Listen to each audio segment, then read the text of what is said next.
Nós temos três pilares que se completam, que dependem muito de atuação parlamentar: economia, questão social e meio ambiente. Como conciliar tudo isso num estado tão carente como Mato Grosso, através de uma atuação lá em Brasília?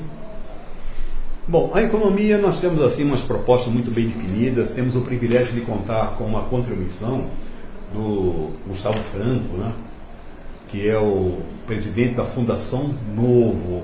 Essa Fundação Novo foi constituída exatamente para dar para os candidatos e pré-candidatos do partido a nível nacional e para o próprio parlamentar, na hipótese de virmos a ser eleito, toda a base econômica para podermos validar, enfim, as nossas ideias, os nossos valores. Então nós estamos assim muito tranquilos. Nossa ideia é essa, né? Reduzir o tamanho do Estado, reduzir impostos, privatizar as empresas que porventura estejam dando prejuízo para o Estado. Isso é indispensável. Não se admite que a empresa pública dê prejuízo e o cidadão pague pela gestão ruim os prejuízos causados lá naquela empresa. A nosso ver, o Estado tem que cuidar prioritariamente de saúde, educação e segurança pública.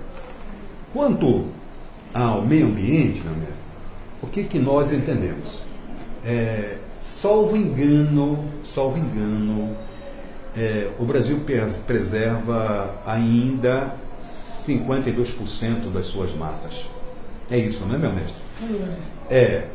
A Europa, os Estados Unidos, parece-me que é 22%. Eduardo entende bem. 22%. Bem menos até um pouco. Então, 17%, parece-me, Você né? tem as matas de reflorestamento, né, que é diferente, mas é isso. Mais ou menos 17%.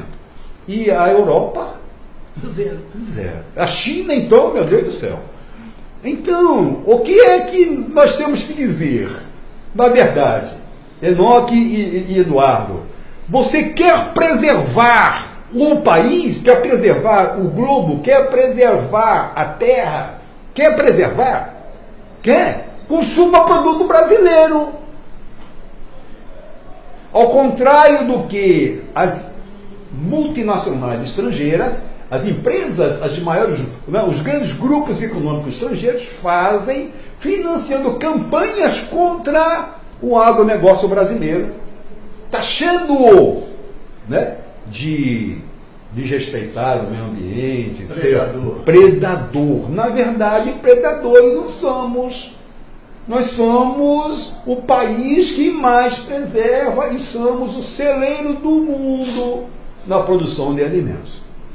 Nós entendemos que há uma insegurança jurídica, sim, em relação à propriedade. É necessário se fazer uma ampla discussão acerca disso. Devemos dar aos produtores rurais, né, esta segurança jurídica, não apenas quanto às suas propriedades, mas em especial também quanto aos financiamentos. O grande desafio é livrar o agronegócio do monopólio. Percebe? Nós não concordamos com a presença gigantesca do Estado nas gerações, mas tomamos o cuidado de, ao tirarmos o Estado de circulação, não jogarmos isso para grupos monopolistas econômicos privados. Então, o agronegócio pode melhorar muito bem se nós conseguirmos conciliar todas as situações. E aí um outro recado para o pessoal do agronegócio. Por que da porteira para dentro vocês são tão eficientes? Não é isso? Da porteira para dentro nós temos assim recordes de produtividade, não é, professor? Ano a ano a gente aumenta aí a produtividade, enfim, né, a qualidade dos nossos produtos e tudo mais, mas cada vez mais a nossa produção é maior. Sabe por quê? Porque você pega na terra, você vai lá e pega para verificar qual é a semente adequada, qual é a correção que deve ser feita naquele solo. Da porteira para dentro você cuida do seu negócio. Sabe qual é o grande problema seu? Você não tem a mesma dedicação da porteira para fora. Pensem nisso. Então, quanto ao meio ambiente, nós sabemos que não há a maior riqueza. O pessoal do agronegócio é socialmente irresponsável? Foi isso? Não é socialmente irresponsável. Eu digo assim, eles não têm consciência de que a sua defesa, a defesa política das suas necessidades, na verdade, das suas pretensões, não pode se dar e não precisa se dar por uns 2 ou 3 salvadores da pátria, como eles imaginam. Quem é que representa os interesses do agronegócio do estado de Mato Grosso? Aí estão blindados lá, fulano, beltrano, cicrano. Não é verdade isso. O parlamento tem 81 senadores e 513 deputados federais. Então esse discurso de, eu sou o paladino do agronegócio, mentira, o agronegócio tem que mudar esse discurso. Tem que entender que esse interesse é interesse nacional. Eu não tenho nada, não sei nem quando é que planto soja, nem o milho, nem nada. Mas eu tenho interesse nisso aí sim, porque representa enormemente, né? A sua produção representa muito para a economia desse país e, obviamente, tem uma interferência e impacto na vida das pessoas. Me preocupa em especial, o senhor até pegou um tempo atrás, fez uma matéria a respeito, meu mestre, com a reformulação do nosso modal de transporte. Né? É incrível, que parece que não se perceba, não se valorize ou não se diligencie para nós implantarmos um modal de transporte melhor, diferente daquele que aí nós estamos hoje. Está provado que a opção pelo rodoviário não foi a melhor. Né? É inadmissível que em distâncias superiores a 500 quilômetros, isso é utilizado nos maiores países continentais, nos maiores países de extensão territorial, não se transporta nada em caminhões por mais de 500 quilômetros. Prioriza-se rodovia e hidrovias. Nós temos aí a possibilidade de investirmos e crescermos muito nesse aspecto. Estamos vendo a Rússia nesse momento aí. Está vendo a Rússia ali, o maior país de extensão territorial do planeta, servido assim quase que prioritariamente servido por ferrovias. Então tem que mudar esse modal de transporte também para atender os seus interesses.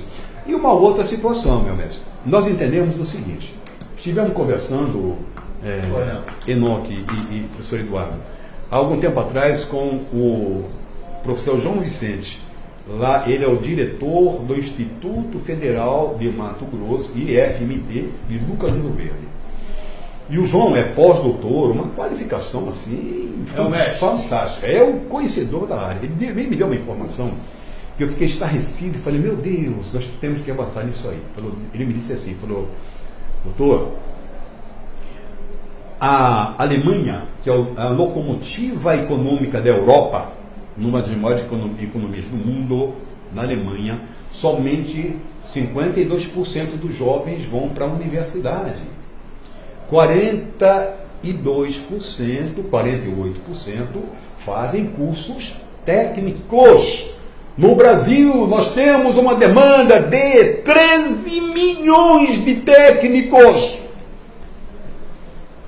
13 milhões de vagas no nosso mercado não são preenchidas porque não temos a qualificação exigida, que não prestigiamos a formação técnica lá no segundo grau.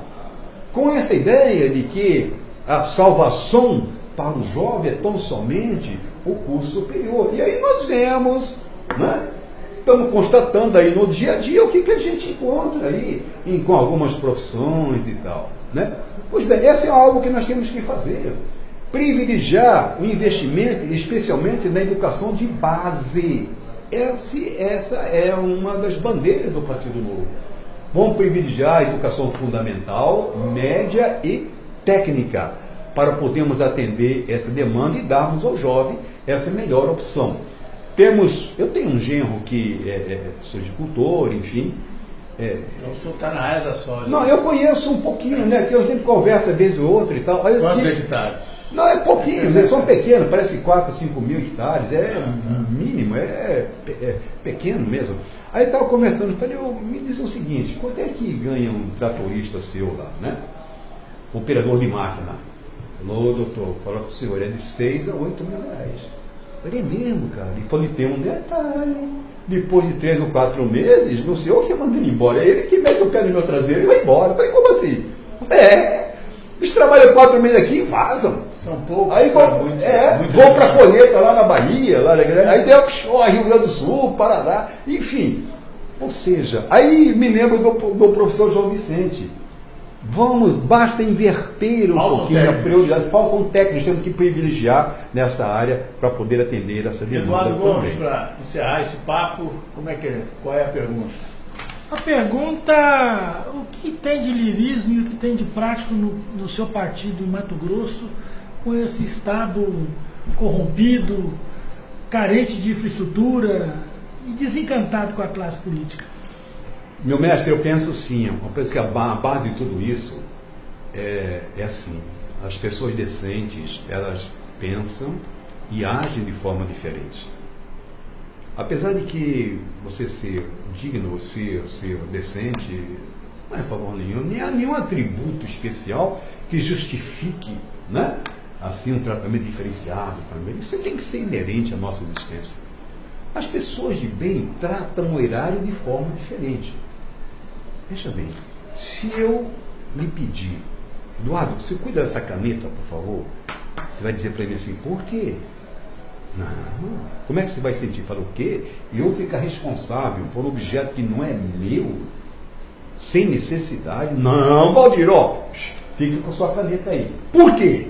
Porque toda pessoa de bem, irmão, ele cuida muito melhor daquilo que é dos outros do que aquilo que é seu. O erário, ao contrário do que as pessoas pensam, o dinheiro público não é dinheiro de ninguém. O dinheiro público é dinheiro, é o somatório dos impostos que cada cidadã e cada cidadão desse país paga lá na ponta, lá no consumo. Quando ele compra o gás, quando ele compra o açúcar, quando ele compra o café, quando ele abastece seu carro, quando ele viaja, quando ele paga a luz, quando ele paga a água, todas as nossas atividades, né, elas são tributadas. Aquele dinheiro é recolhido em uma conta chamada erário e o governo é o gestor.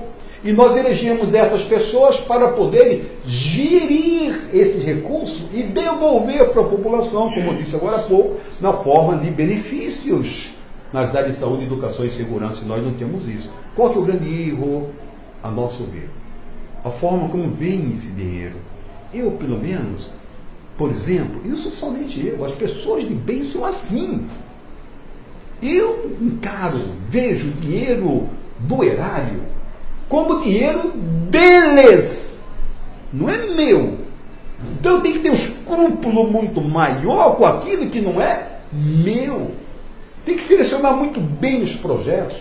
Aliás, principalmente a minha função, se senador for, conforme pressupõe lá, conforme dispõe o artigo 52 da Constituição Federal, lá tem as atribuições do senador da República. São 15 itens, 12 falam de fiscalização e controle das operações financeiras de crédito e endividamento dos entes federados, União, Estado, Distrito Federal e municípios. Acima de legislar. Então, esta visão, por si só, mestre Eduardo, eu penso que já nos dá um outro posicionamento da forma como tratar o dinheiro que é dos outros e poderá reduzir significativamente, né, os prejuízos e os problemas que nós tivemos até no momento. Agora, quanto ao desencanto da população, no próximo bloco a gente volta, né, a tratar desse assunto. Conversamos com o Valdir Caldas, que é pré-candidato ao Senado pelo Partido Novo. Esses